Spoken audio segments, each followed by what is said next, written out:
Study IQ IAS, आपका selection हमारा mission. दोस्तों, क्या आप जानते हैं कि इंडियन सब कॉन्टिनेंट दो भागों में टूटने वाला है? जी हाँ, आपने बिल्कुल सही सुना। और ऐसा हम नहीं कह रहे हैं, बल्कि ऐसा दावा अमेरिकन जियोफिजिकल यूनियन के जियोलॉजिस्ट की रिसर्च कर रही है। अपनी रिसर्च के दौरान इस ग्रुप ने सदर्न तिब्बत से एक नया साइज्मिक डेटा कलेक्ट किया है। दोस्तों, इन ऑब्जर्वेशंस को दिसंबर के आखिर में सैन फ्रांसिस्को में अमेरिकन जियोफिजिकल यूनियन कॉन्फ्रेंस में प्रेजेंट किया गया था। देखा जाए तो इसी स्टडी ने रिवील किया कि इंडियन कॉन्टिनेंटल प्लेट में डिसइंटीग्रेशन हो रहा है, यानी जिन फोर्सेज ने हिमालयन पर्वतों को जन्म दिया, वही फोर्सेज आज तिब्बत पर इसकी स्प्लिटिंग को भी जन्म दे रही हैं। और इसके चलते वैज्ञानिकों का ये मानना है कि भारत, तिब्बत और पूरी इंडियन कॉन्टिनेंटल प्लेट दो भागों में बंटने जा रही है। ऐसे में सवाल उठता है कि इस ऑब्जर्वेशंस का कारण क्या है? ये डेवलपमेंट्स क्या वेल एस्टैब्लिश्ड थियरीज को गलत प्रूव कर रहे हैं? और अगर ऐसा है तो इसका इम्पैक्ट क्या होगा? आज के इस वीडियो में हम इसी इंटरेस्टिंग टॉपिक पर चर्चा करेंगे, साथ ही इस पूरी रिसर्च के पीछे की साइंटिफिक डिटेल्स को करीब से समझेंगे। ये टॉपिक आपके UPSC mains, GS paper first के ज्योग्राफी और जीएस पेपर 3 के साइंस एंड टेक के लिए भी इंपॉर्टेंट है, और आपको इससे रिलेटेड एक मेंस प्रैक्टिस क्वेश्चन इस वीडियो के एंड में मिल जाएगा। दोस्तों, इस पूरे टॉपिक को समझने के लिए हमें सबसे पहले टेक्टोनिक्स के बेसिक्स को जानना होगा। देखिए, plate tectonics present day continents के एवोल्यूशन को समझने की सबसे क्रूशियल थियरी है। प्लेट टेक्टोनिक्स की थियरी ये कहती है कि हमारी पृथ्वी की भूमि निरंतर गति में है, यानी जिन कॉन्टिनेंट्स पर हम रह रहे हैं वो स्थिर नहीं है, बल्कि लगातार मूवमेंट कर रहे हैं। लेकिन ये मूवमेंट इतना धीमा है कि इसका विजिबल डिफरेंस देखने में मिलियंस ऑफ ईयर्स का टाइम लग जाता है। लेकिन इसका मतलब ये नहीं कि अगर इस साल यूरोप और अफ्रीका के बीच एयरप्लेन की उड़ान में 20 घंटे लगते हैं तो अगले साल ये घटकर 30 मिनट्स हो जाएंगे, बल्कि कॉन्टिनेंट्स एक दूसरे के कोरिलेशन में बहुत ही धीरे धीरे शिफ्ट हो रहे हैं। देखिए, असल में विचार 20वीं सदी की शुरुआत में सबसे पहले एल्फ्रेड वेगनर के द्वारा प्रपोज किया गया था, जिसे उन्होंने कॉन्टिनेंटल ड्रिफ्ट का नाम दिया था। आप देखें तो शुरुआत में इस थियरी का मजाक उड़ाया गया, लेकिन आगे जाकर इसने प्लेट टेक्टोनिक्स नाम के एक और सिद्धांत के लिए मार्ग प्रशस्त किया, जिसके जरिए ही वैज्ञानिक आज ये समझ पाने में सक्षम हुए कि आखिर हमारी धरती पर ये कॉन्टिनेंट्स बने कैसे। लेकिन इस पर आने से पहले हमें कॉन्टिनेंटल ड्रिफ्ट की थियरी को समझना होगा, तो आइए पहले उसको ही समझ लेते हैं। दोस्तों, बात है 1911 की। जर्मन मेट्रोलॉजिस्ट और जियोफिजिसिस्ट एल्फ्रेड वेगनर ने दुनिया के मानचित्र को देखते हुए उसमें कुछ अजीब देखा। वेगनर ने देखा कि दक्षिण अमेरिका और अफ्रीका के महाद्वीप ऐसे दिखते थे जैसे मानो अटलांटिक महासागर को हटा दें तो ये दोनों विशाल भूआकृतियां एक साथ आकर एक जिगसॉ पजल की तरह आपस में लॉक हो जाएंगी। ठीक उसी तरीके से एक बार एक यूनिवर्सिटी की लाइब्रेरी में अपने रिसर्च पर काम करते हुए उनकी नजर एक साइंटिफिक रिसर्च पेपर पर पड़ी, जिसमें अटलांटिक ओशन के दोनों किनारों पर पाए गए समान पौधों और जानवरों के एंशिएंट फॉसिल्स की लिस्ट दी गई थी। दोस्तों, इस लिस्ट ने वेगनर को यह सोचने पर मजबूर कर दिया कि आखिर हजारों मील पानी से अलग हुए दो स्थानों पर एक ही जीव कैसे विकसित हो सकते हैं। शुरुआत में कुछ वैज्ञानिकों का मानना था कि इनके बीच कभी लैंड ब्रिजेस मौजूद हुआ करते थे, लेकिन वेगनर ने अफ्रीका और दक्षिण अमेरिका के समुद्र तट के मैप्स को देखा और एक अलग विचार लेकर आए। वेगनर के कॉन्टिनेंटल ड्रिफ्ट के मुताबिक आधुनिक समय के सभी महाद्वीप पहले एक बड़े महाद्वीप में एक ही साथ एकत्रित थे, जिसे पैंजिया कहा जाता था, और ये सुपर कॉन्टिनेंट एक मेगा ओशन से घिरा हुआ था, जिस विशाल महासागर को पैंथालासा के नाम से जाना जाता है। लेकिन लाखों वर्षों के मूवमेंट्स के बाद ये महाद्वीप टूट टूट करके छोटे छोटे हिस्सों में बंट गया, लेकिन वो ये नहीं बता पाए कि मूवमेंट किस कारण से शुरू हुआ। देखा जाए तो इसके मुताबिक पैंजिया लगभग 200 मिलियन ईयर्स पहले विभाजित होना शुरू हुआ।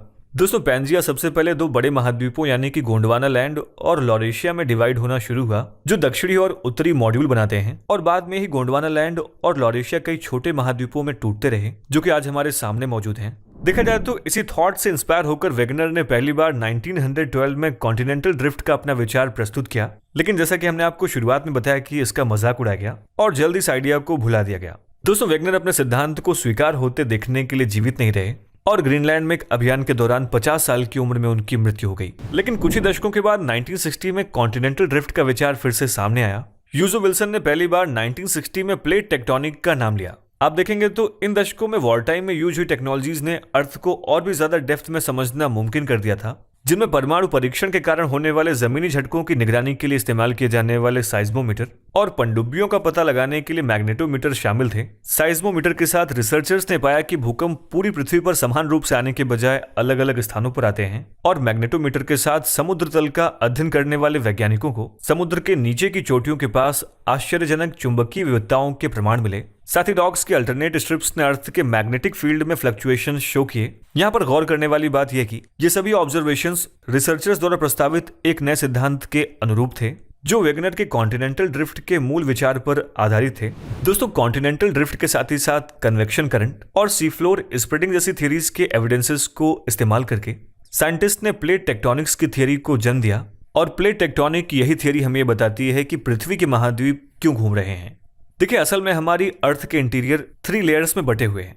सबसे ऊपर की लेयर को क्रस्ट, दूसरी लेयर को मेंटल और सबसे इनर मोस्ट लेयर को कोर कहा जाता है। क्रस्ट और मेंटल की सबसे ऊपरी लेयर यानी कि अपर मेंटल सॉलिड फॉर्म में एग्जिस्ट करती है।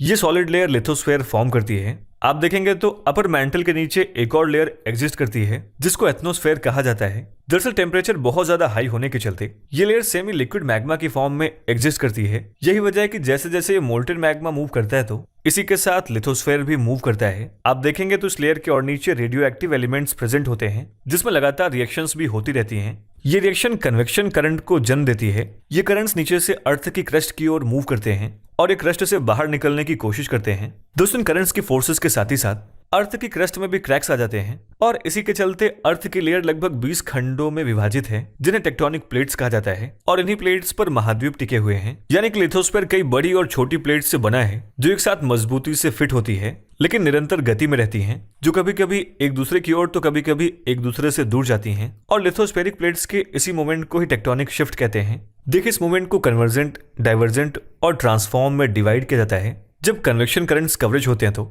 वहां ये प्लेट्स एक दूसरे के पास आती है तो एक प्लेट दूसरी प्लेट के नीचे धंस जाती है जिसको कि सबडक्शन कहा जाता है। सबडक्शन से ट्रेंचेस और दूसरी प्लेट में फोल्ड माउंटेन्स फॉर्म होते हैं। यहाँ पर एक्सप्लोसिव वॉल्केनिज्म भी देखने को मिलता है। वहीं जब कन्वेक्शन करंट्स डाइवर्ज होते हैं तो वहां ये प्लेट्स एक दूसरे से दूर जाती हैं और मैग्मा धरती से बाहर आता है जिसको सी फ्लोर स्प्रेडिंग कहते हैं। यही मैग्मा कूल होने पर मिड ओशियनिक रिजेस या फिर रिफ्ट वैलीज फॉर्म करता है और इसी से वॉल्केनिक इरप्शंस भी होते हैं। दोस्तों, यही वजह कि वॉल्केनोज पृथ्वी पर हर जगह नहीं आते। वे टेक्टोनिक प्लेटों की बाउंड्रीज के पास ही इकट्ठा होते हैं। जबकि ट्रांसफॉर्म में 2 प्लेट्स की लैटरल स्लाइडिंग होती है। स्लाइडिंग के दौरान ये प्लेट्स एक दूसरे के ऊपर फ्रिक्शन जनरेट करती हैं जिससे इस रीजन में बेहद ही डेडली अर्थक्वेक्स देखने को मिलते हैं। हाल ही में टर्की में जो डिवास्टेटिंग अर्थक्वेक देखा गया था वो भी इसी प्रोसेस का नतीजा था।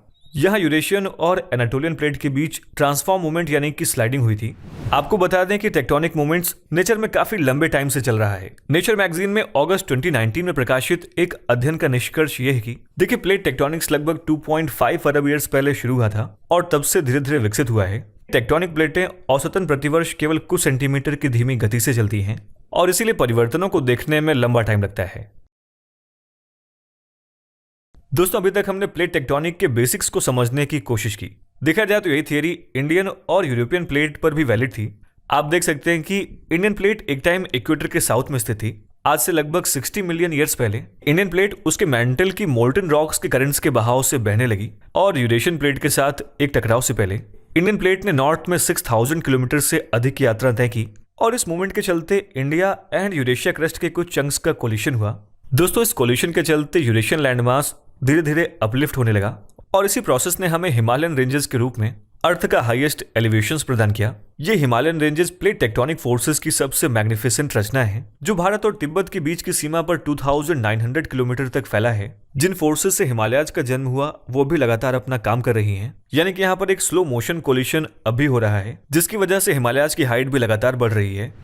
दोस्तों, यहाँ हम ये जानते हैं कि इस प्रोसेस में यूरेशियन प्लेट क्रम्बल कर रही है, लेकिन साइंटिस्ट इस बात पर श्योर नहीं थे कि इंडियन प्लेट एग्जैक्टली क्या मूवमेंट शो कर रही है। लेकिन हाल ही में प्रेजेंट की गई एक नई रिसर्च ने इससे जुड़ी एक कॉम्प्लेक्स पिक्चर प्रेजेंट की है। अमेरिकन जियोफिजिकल यूनियन 2023 की समिट में प्रस्तुत इस रिसर्च में पता चला कि दुनिया की सबसे ऊंची पर्वत श्रृंखला हिमालय की जियोलॉजी में कुछ जटिल प्रोसेसेस कंटिन्यू हो रहे हैं। यहाँ इंडियन प्लेट एक के साथ दो मूवमेंट्स शो कर रही है। दोस्तों, इस रिसर्च के मुताबिक लगातार हो रहे कोलिशन के चलते एक ही टाइम पर इंडियन प्लेट का ऊपरी हिस्सा टूट भी रहा है और उसी समय इंडियन प्लेट अंडर प्लेटिंग नामक प्रक्रिया में यूरेशियन प्लेट के नीचे भी खिसक रही है। आपको बता दें कि अंडर प्लेटिंग में कॉन्टिनेंटल प्लेट मेंटल में गहराई तक गोता लगाए बिना ही दूसरे के नीचे खिसक जाती है। देखिए, स्कॉलर्स का मानना है कि इंडियन प्लेट के अंदरूनी हिस्से झुक रहे हैं और ऊपरी हिस्से तिब्बत के बड़े हिस्से को कंप्रेस करके बहुत ज्यादा प्रेशर क्रिएट कर रहे हैं और ऐसा करते टाइम ये झुक भी रहा है और फट भी रहा है। यानी कि यहाँ पर सबडक्शन और टीयरिंग के दो फिनोमिना एक ही साथ देखने को मिल रहे हैं।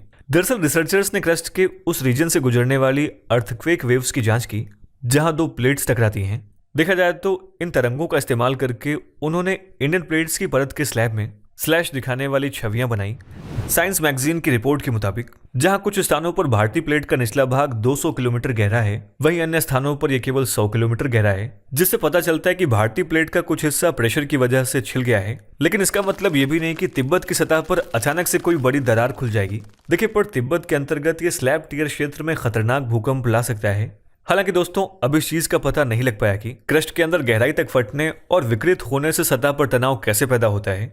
लेकिन अभी तक की ऑब्जर्वेशन से हमें दोनों प्लेट की बाउंड्रीज के आसपास बढ़ते भूकंप के जोखिम वाले क्षेत्रों के बारे में जानने में मदद मिल सकती है। ऐसे में कहा यह जा रहा है कि प्रेजेंट टाइम में इंडिया प्लेट का मूवमेंट एशियन कॉन्टिनेंट पर भारी दबाव डाल रही है, जिसके चलते तिब्बत उत्तर की ओर के भूभाग पर दबाव डालता है जो इसे घेर रहा है। और इस कॉम्प्लेक्स रीजन में सभी टेक्टोनिक फोर्सेस की नेट फोर्स एशिया के कुछ हिस्सों को ईस्ट में प्रशांत महासागर की ओर धकेल सकती हैं। और इसीलिए वैज्ञानिकों को यह डर है कि आने वाले टाइम में इंडियन कॉन्टिनेंटल प्लेट दो भागों में ब्रेक हो सकती है। लेकिन अब आप ये सोच रहे होंगे कि इस प्रोसेस में तो मिलियंस ऑफ ईयर्स का टाइम लगेगा, फिर हम अभी से चिंता क्यों करें।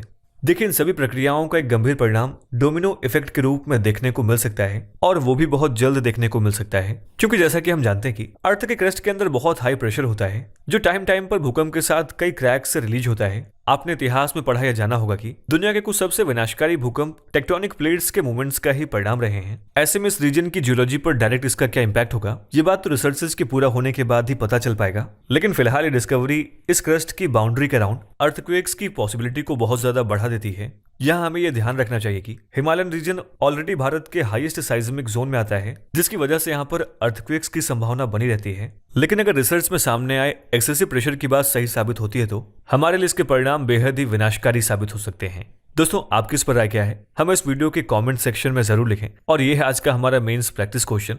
आप इसका भी जवाब हमें इस वीडियो के कमेंट सेक्शन में दे सकते हैं। स्टडी IQ IAS, आपका सिलेक्शन हमारा मिशन।